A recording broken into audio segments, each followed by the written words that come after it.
देख रहे हैं हिंदी सवेरा न्यूज और मैं हूं आपके साथ मानवी ठाकुर। जानलेवा हो रहे प्रदूषण को लेकर एक्शन में आया स्वास्थ्य मंत्रालय, राज्यों को दिए ये निर्देश।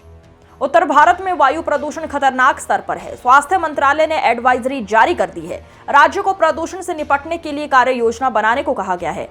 अस्पतालों में सांस और हृदय रोगियों की संख्या बढ़ रही है। डॉक्टरों ने लोगों को सावधानी बरतने की सलाह दी है। एनसीआर समेत उत्तर भारत में वायु प्रदूषण की गंभीरता को देखते हुए केंद्रीय स्वास्थ्य मंत्रालय भी हरकत में आया है। मंत्रालय ने एडवाइजरी जारी कर जिला व शहर के स्तर पर एक्शन प्लान लागू करने को कहा है। स्वास्थ्य सचिव पुण्य सलील श्रीवास्तव ने राज्यों के मुख्य सचिवों को एक पत्र भी लिखा है, जिसमें कहा गया है कि राज्य में वायु प्रदूषण से संबंधित बीमारियों की निगरानी करने वाले अस्पतालों के नेटवर्क का विस्तार करना होगा।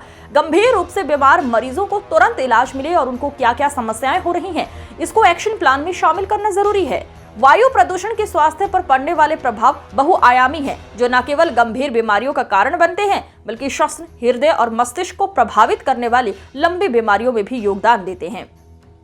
जानलेवा होता जा रहा है प्रदूषण।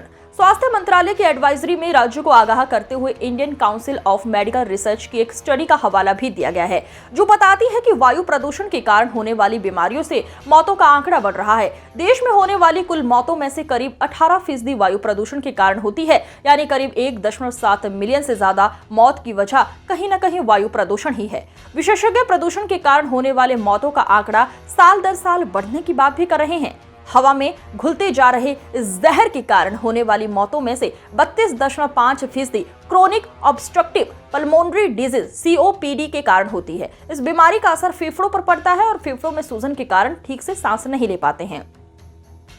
स्टडी बताती है कि हार्ट डिजीज 29.2% मामलों में मौत का कारण बनती है। इस बीमारी में हार्ट को पर्याप्त रक्त और ऑक्सीजन नहीं मिल पाता है। हार्ट कमजोर हो जाता है और उससे शरीर के बाकी हिस्सों में रक्त भेजने के लिए ज्यादा मेहनत करनी पड़ती है। ब्रेन स्ट्रोक के कारण 16.2 और लोअर रेस्पिरेटरी ट्रैक्ट इन्फेक्शन से होने वाली मौतों का प्रतिशत 11.2 है। खून गाढ़ा होने से हो रहा है खतरा।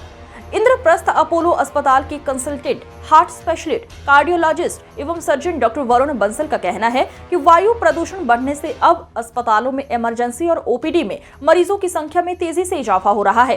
फेफड़ों और हार्ट से जुड़ी बीमारियों के कारण मरीज ज्यादा आ रहे हैं। जिन्हें हार्ट से जुड़ी थोड़ी समस्या होती है, इन दिनों में बीमारी बढ़ जाती है। इस मौसम में स्मोकिंग करने वालों पर खतरा और बढ़ जाता है। वायु प्रदूषण और स्मोकिंग के कारण खून गाढ़ा होने से खतरा बढ़ जाता है। ये कॉम्बिनेशन सेहत के लिए बेहद हानिकारक है। जरूरी है स्मोकिंग से बचें, शुगर कंट्रोल में रखें, व्यायाम जरूर करें और जब प्रदूषण का स्तर बहुत ज्यादा हो उस समय बाहर निकलने से बचें। हाई BP के कारण स्ट्रोक हो सकता है।